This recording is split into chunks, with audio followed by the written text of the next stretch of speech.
Hello and welcome to Today I Learned. I'm your host, Henry Nolden.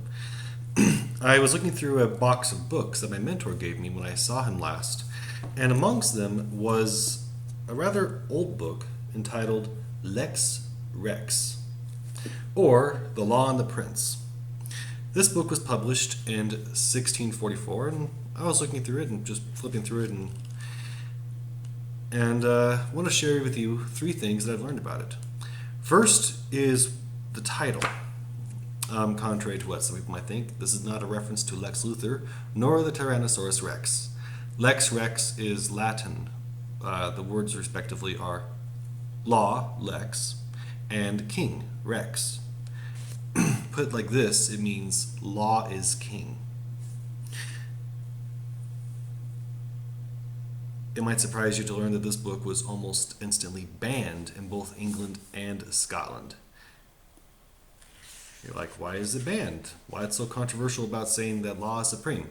Well, because at the time, the general rule as such was rex lex.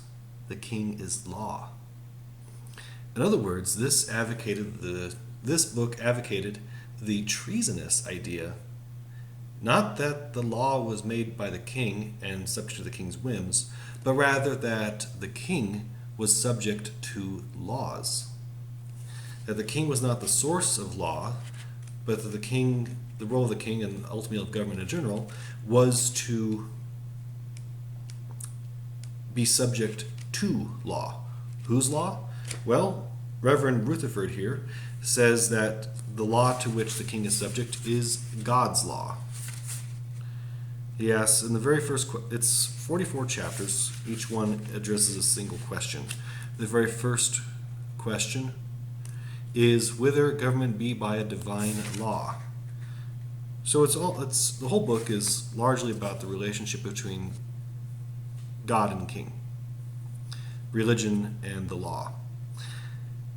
And he advocates the idea, echoed by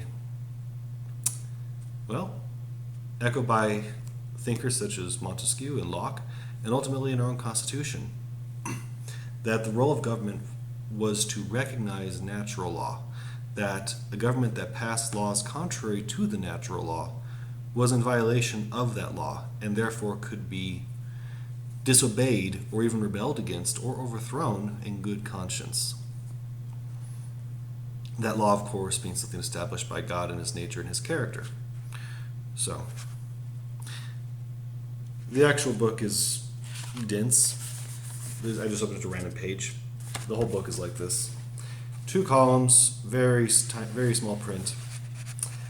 I'm hoping I can sit down and read this sometime this year because, well, apparently this book was an inspiration for men like John Locke in his 2 treatises on government. Although Locke did disagree with him when it came to issues of religious tolerance.